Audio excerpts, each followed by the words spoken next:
ہم نے قرآن حکیم کی سورۃ الانعام کی تلاوت اور سماعت کی تکمیل کی سعادت حاصل کی۔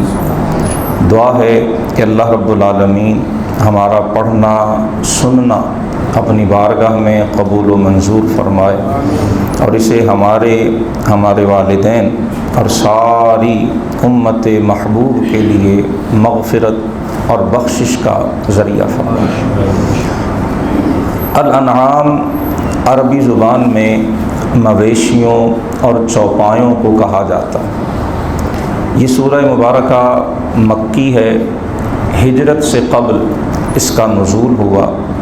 اس میں 165 آیات اور 20 رکوع ہیں۔ جو ارشادات تعلیمات اس سورہ مبارکہ میں عطا ہوئے ان میں سے ایک اہم جو تعلیم تھی وہ چوپایوں کے حوالے سے مویشیوں کے باب میں مشرکین مکہ نے جو اپنی مرضی سے حرام اور حلال کے تصور بنائے ہوئے تھے ان کی تردید کی گئی، ان کا رد کیا گیا، اور جو درست اور صحیح نقطۂ نظر تھا جانوروں کے حوالے سے، کھانے پینے کی اشیاء کے حوالے سے، اس کا ذکر اس سورہ مبارکہ میں ہے۔ اس مناسبت سے اسے سورۃ الانعام کہا جاتا ہے۔ گزشتہ صورتیں سورہ بقرہ، آل عمران، النساء اور المائدہ وہ سب مدنی تھیں۔ ہجرت کے بعد ان کا نزول ہوا، اس لیے ان میں کثرت سے احکام کا ذکر بھی آتا ہے، معاشرتی معاملات کے اوپر بھی ہدایات ملتی ہیں، اور یہود و نصارہ کی طرف بھی روئے سخن ان صورتوں میں ہمیں نظر آتا ہے۔ یہ سورہ کریمہ چونکہ مکی ہے، ہجرت سے قبل نازل ہوئی، مکہ مکرمہ میں صورتحال بالکل مختلف تھی۔ وہاں کے باسیوں کی اکثریت شرک اور بت پرستی میں مبتلا تھی، اس لیے دیگر مکی صورتوں کی طرح سورہ انعام میں بھی اسلام کے جو بنیادی عقائد ہیں، رسول اللہ صلی اللہ علیہ وآلہ وسلم کی نبوت کے جو بنیادی مقاصد ہیں، اللہ پاک کی توحید، آپ صلی اللہ علیہ وسلم کی نبوت اور عقیدہ آخرت، جو قرآن کے بھی بنیادی مضامین ہیں، اور سورہ انعام اور خصوصاً مکی صورتوں میں ان تینوں موضوعات پر توحید، رسالت اور آخرت تفصیل سے آیات اور تعلیمات عطا کی گئیں۔ اور اس سورہ مبارکہ میں اللہ پاک نے انسانوں کو اپنے ارد گرد پھیلی ہوئی کائنات میں غور و فکر کرنے کی دعوت دی۔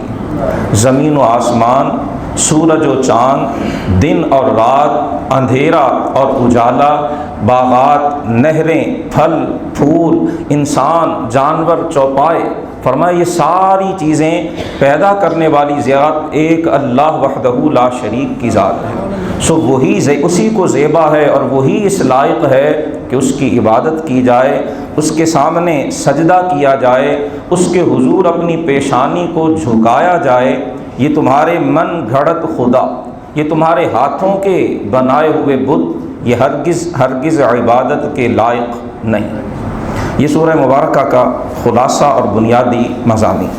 آغاز سورت اللہ کی حمد سے ہوتا ہے، اور علامہ ابن کثیر رحمۃ اللہ تعالی علیہ نے تفسیر ابن کثیر میں اپنی سند سے لکھا ہے کہ جب یہ سورہ مبارکہ نازل ہوئی، یہ سورہ مبارکہ کم و بیش چند ایک آیات کے استثناء کے ساتھ پوری کی پوری سورت اکٹھی ایک ہی بار اللہ کے حبیب صلی اللہ علیہ وسلم پر نازل ہوئی۔ علامہ ابن کثیر نے لکھا ہے کہ حضور نے فرمایا جب یہ سورت نازل ہوئی، فرمایا 70,000 فرشتے اس سورت کے ساتھ اللہ نے آسمانوں سے نازل فرمایا۔ اور ایک روایت میں فرمایا کہ جب یہ سورہ انعام لے کر جناب جبریل تشریف لائے تو آپ کے ساتھ اتنی کثرت سے اللہ کے فرشتے زمین پر اترے کہ جس سے افق آسمان کے کنارے بھر گئے، اور فرمایا وہ کثرت کے ساتھ اترنے والے فرشتے اللہ کی تسبیح بیان کر رہے ہیں، یہاں تک کہ ان فرشتوں کی تسبیح سے ساری زمین گونج اٹھی۔ اور ایک روایت میں کہ آپ صلی اللہ علیہ وسلم نے بھی بآواز بلند سبحان اللہ و بحمدہ سبحان اللہ العظیم اللہ پاک کی شان کا اور اس کی پاکی کا اظہار فرمایا جب یہ سورہ مبارکہ اتاری گئی۔ آغاز اس اعلان سے ہوتا ہے کہ سب تعریفیں اللہ کے لیے ہیں جو آسمانوں اور زمین کا پیدا کرنے والا ہے، تاریکیاں اور اجالا اسی کی مخلوق ہے، پھر تمہیں کیا ہو گیا کہ تم اسی رب کے ساتھ دوسروں کو شریک ٹھہراتے ہو؟ تمہیں اس نے مٹی سے پیدا کیا، پھر ایک وقت مقرر کر دیا، اور جو وقت اس کے ہاں مقرر ہے پھر تم اس میں شبے میں کیوں پڑتے ہو؟ آسمان ہو یا زمین، فرمایا اللہ ہی کی ساری مخلوق، اسی کی حکومت ہر جگہ ہے، تمہاری پوشیدہ باتوں کو بھی جانتا ہے، کھلی باتوں کو بھی جانتا ہے، اور تم جو کچھ کرتے ہو اس سب سے واقف ہے۔ مشرکین مکہ کو دعوت دی گئی کہ تم اپنے تجارتی سفروں کے دوران پہلی قوموں کے کھنڈرات سے گزرتے ہو، کبھی غور نہیں کیا کہ ہم نے کیسے انہیں مٹا کر صفحہ ہستی سے ناپید کر دیا، ہم نے انہیں وہ طاقت، وہ حکومت عطا کی تھی جو تمہیں بھی نہیں ملی، ہم نے ان پر رحمت بھری بارشیں برسائیں، وجعلنا الانہار تجری من تحتی، یہاں تک کہ باغات ان کے محلات اور ان کے باغوں کے نیچے نہریں بہا کرتی تھیں، فاہلکناہم بذنوبہم، لیکن جب انہوں نے اللہ کی دی ہوئی ان نعمتوں کا شکر ادا کرنے کی بجائے،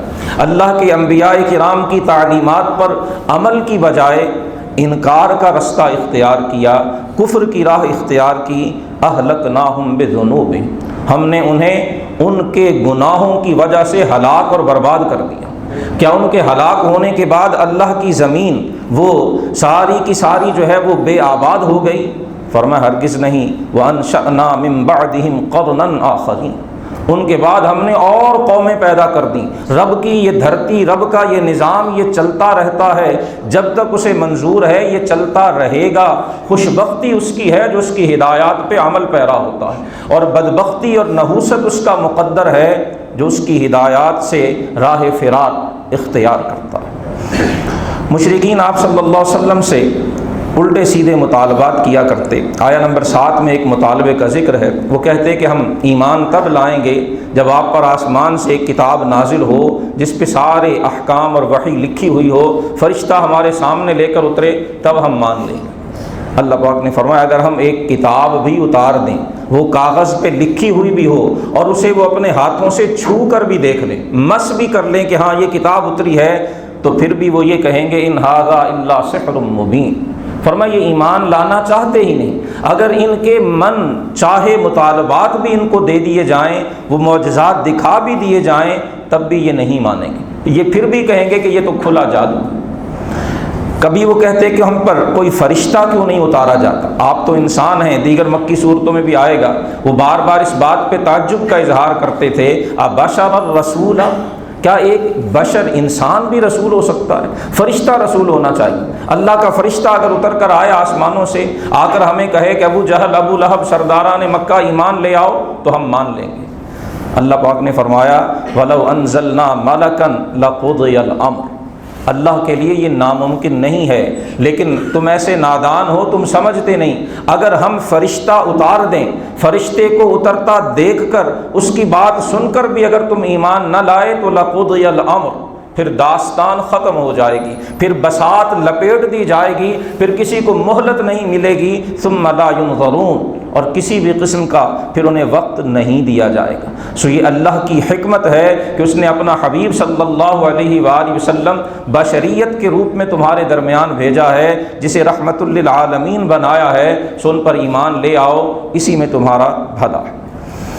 بار بار جو بتوں کے بارے میں ان کے غلط سلط عقائد تھے، ان کی اصلاح اور ان کی درستگی کی گئی۔ فرمایا اگر اللہ چاہے کہ تمہیں کوئی تکلیف پہنچے تو اسے کوئی دور کرنے والا نہیں، اور اللہ اگر تمہیں خیر عطا کرنا چاہے تو وہ ہر چیز پہ قادر ہے۔ ساری کائنات میں فرمایا اسی کا حکم چلتا ہے، وہ اپنے بندوں کے تمام معاملات پر پورا قابو اور کنٹرول رکھنے والا ہے۔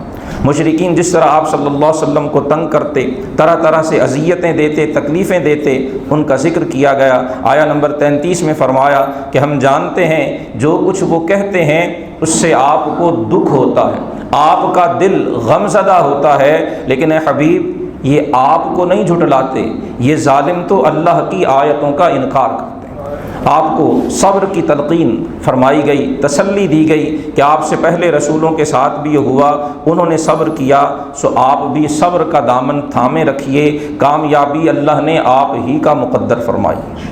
آیا نمبر 40 اور 41 میں انہیں پھر دعوت فکر دی گئی کہ تم غور کرو، اگر اللہ کا عذاب تم پر آئے یا قیامت آ جائے تو کیا اللہ کے سوا کسی اور کو پکارو گے؟ مشرکین بھی جب دیکھتے کہ معاملہ ان کے ہاتھ سے نکل چکا، کسی انتہائی سخت مشکل میں گرفتار ہوتے تو پھر اپنے خداؤں کی بجائے اللہ کو پکارا کرتے۔ یہاں انہیں یہی بتایا گیا کہ جس رب کو تم اس وقت پکارتے ہو جب تمہیں کوئی اور صورت نظر نہیں آتی، تو جب وہ تکلیف ٹل جاتی ہے پھر اس کے سوا دوسروں کو اس کا شریک کیوں ٹھہرایا کرتے ہو؟ آرام کے اندر بھی، راحت کے اندر بھی اور عام زندگی میں بھی اسی رب کو وحدہ لا شریک ماننا چاہیے۔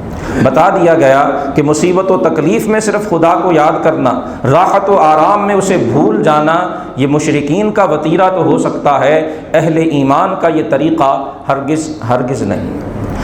مشرکین مکہ اس بات پہ بڑے فخر کا اظہار کرتے تھے کہ ہم اولاد ابراہیم میں سے ہیں۔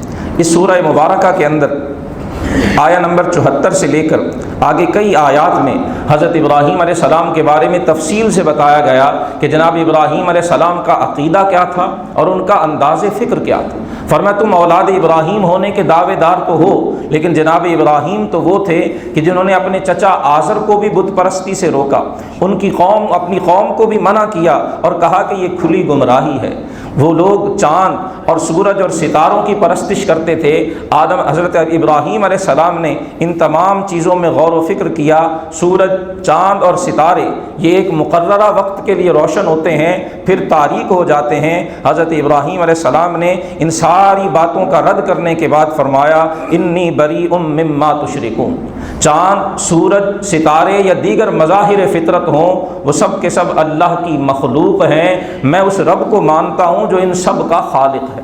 میں نے اپنا چہرہ اس ذات کی طرف کر لیا جس نے آسمانوں اور زمین کو پیدا کیا، ہر باطل سے علیحدہ، اور میں مشرکوں میں سے نہیں۔ قوم نے جناب ابراہیم کو ڈرایا کہ اگر آپ ہمارے بتوں کا انکار کریں گے تو آپ پر یہ تکلیف آئے گی، یہ مصیبت آئے گی، اس بلا میں آپ مبتلا ہو جائیں گے۔ جناب ابراہیم عقیدہ توحید کا کھلم کھلا اعلان کرتے ہوئے دو ٹوک اور بے خوف انداز میں فرماتے ہیں کہ میں تمہارے ان جھوٹے خداؤں سے کیوں ڈروں جب کہ تم میرے سچے خدا سے نہیں ڈرتے ہو۔ اللہ جو سچا خدا ہے تم اس کے ساتھ شریک ٹھہراتے ہوئے نہیں ڈرتے، تو میں ان جھوٹے خداؤں کا انکار کرتے ہوئے کیوں ڈروں؟ فَأَيُّ الْفَرِيقَيْنِ أَحَقُّ بِالْأَمْنِ ان کنتم تعلمون۔ جو ایک اللہ وحدہ لا شریک کو ماننے والا ہو، امن و اطمینان اسے نصیب ہوگا یا جو جھوٹے خداؤں کا پرستار ہو اسے نصیب ہوگا؟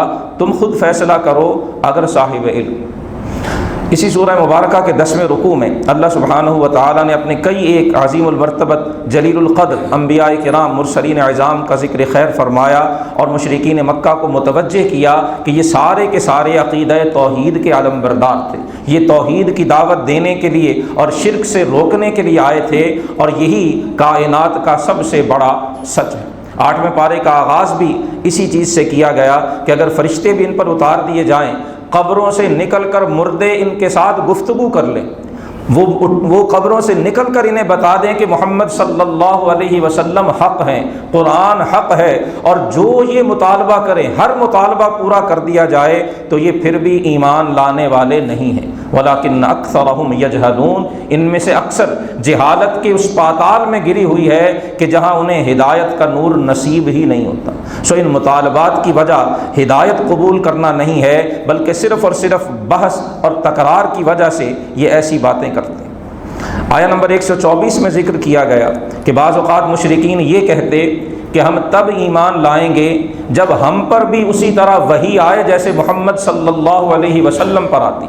ان پر اگر اللہ کا پیغام اور وحی اترتی ہے تو ہم پر کیوں نہیں اترتی؟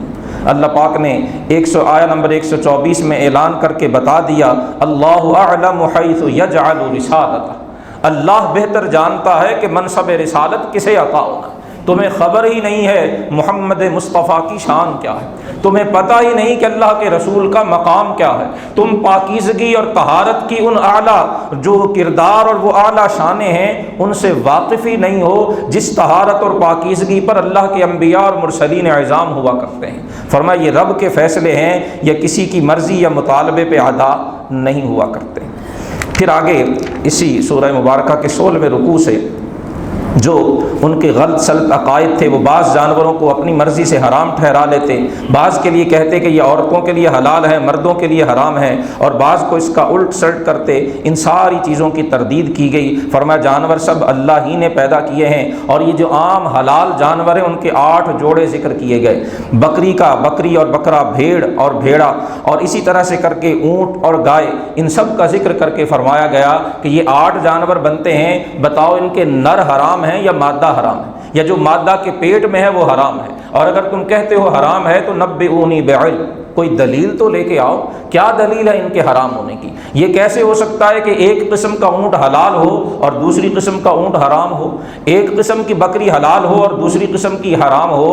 فرمایا یہ سراسر تمہاری من گھڑت باتیں ہیں۔ ان اللہ لا یہدی القوم الظالمین، اللہ ظالموں کو ہدایت عطا نہیں فرماتا۔ یہاں بتا دیا گیا کہ جس طرح حرام کو حلال ٹھہرانا یہ بہت بڑا گناہ ہے، اسی طرح اللہ کے حلال کیے ہوئے کو حرام ٹھہرانا یہ بھی بہت بڑا گناہ ہے۔